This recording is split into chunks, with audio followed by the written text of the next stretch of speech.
నిరుద్యోగ యువతే వాళ్ళ టార్గెట్. వివిధ ప్రభుత్వ విభాగాల్లో ఖాళీల్లో భర్తీ చేస్తామంటూ యువతను బుట్టలు వేసుకున్నారు. 6 నెలలు ప్రొబేషన్ తర్వాత లక్షల్లో జీతం అంటూ అరచేతిలో స్వర్గం చూపించారు. ఇక నేతల అవతారం ఎత్తిన కేటుగాళ్లు కోట్ల రూపాయలు తీసుకుని తర్వాత ముఖం చాటేశారు.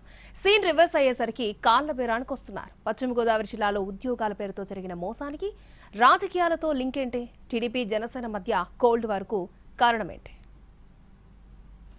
కోరుకున్న శాఖలో కోరుకున్న పోస్టు అంటూ వల, నిరుద్యోగుల నుంచి లక్షల రూపాయలు వసూలు, డిప్యూటీ సీఎం పవన్ కళ్యాణ్ పేరిట ఫేక్ రికమెండేషన్ లెటర్స్, జిల్లా కలెక్టర్లు ఉన్నతాధికారుల పేరుతో నకిలీ సిఫారసు లేఖలు. పశ్చిమ గోదావరి జిల్లాలో 10 నెలలుగా సాగుతున్న మోసాల తీరిది. వేలు కాదు, లక్షలు కాదు, ఏకంగా 4 కోట్ల రూపాయలకు పైగా వసూలు. పశ్చిమ గోదావరి జిల్లా తణుకులో ఉద్యోగాల పేరుతో నిరుద్యోగులను నిండా ముంచారు కొందరు కేటుగాళ్లు. అత్తిలి మండలం అరవెల్లి గ్రామానికి చెందిన కొంతమంది రాజకీయ నాయకులు తమకు గల పలుకుబడిని ఉపయోగించి వివిధ శాఖల్లో ఉద్యోగాలు ఇప్పిస్తామని నిరుద్యోగులను నమ్మించారు.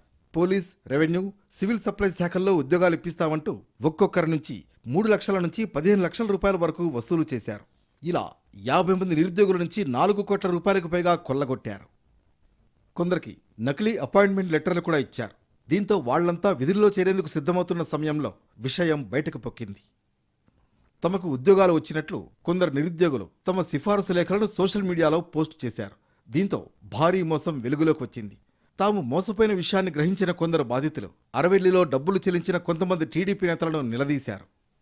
కాగా డిప్యూటీ సీఎం పవన్ కళ్యాణ్ పేరుతో నకిలీ సిఫారసు లేఖలు సోషల్ మీడియాలో ప్రత్యక్షం కావడంతో వాటిపై చర్చ మొదలైంది.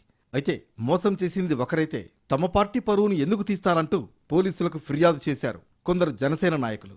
తమ అధినేత పవన్ కళ్యాణ్తో పాటు ఐఏఎస్ అధికారుల పేర్లు ఉపయోగిస్తూ నకిలీ సిఫారసు లేఖలు తయారు చేస్తున్న వారిపై కఠిన చర్యలు తీసుకోవాలని డిమాండ్ చేశారు. ఉద్యోగాల పేరుతో జరిగిన స్కామ్పై పోలీసులు దర్యాప్తు ప్రారంభించారు. దీంతో మోసాలకు పాల్పడిన కొంతమంది టీడీపీ నాయకులు డబ్బులు చెల్లించిన వాళ్ళ దగ్గరకు వెళ్లి రాజీ చేసుకునే ప్రయత్నాలు ప్రారంభించారు.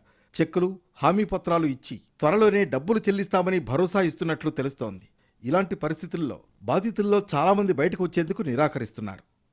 మొత్తానికి టీడీపీ నేతలు నడిపించిన జాబ్ స్కామ్ను జన సైనికులు సీరియస్గా తీసుకున్నారనే టాక్ నడుస్తోంది.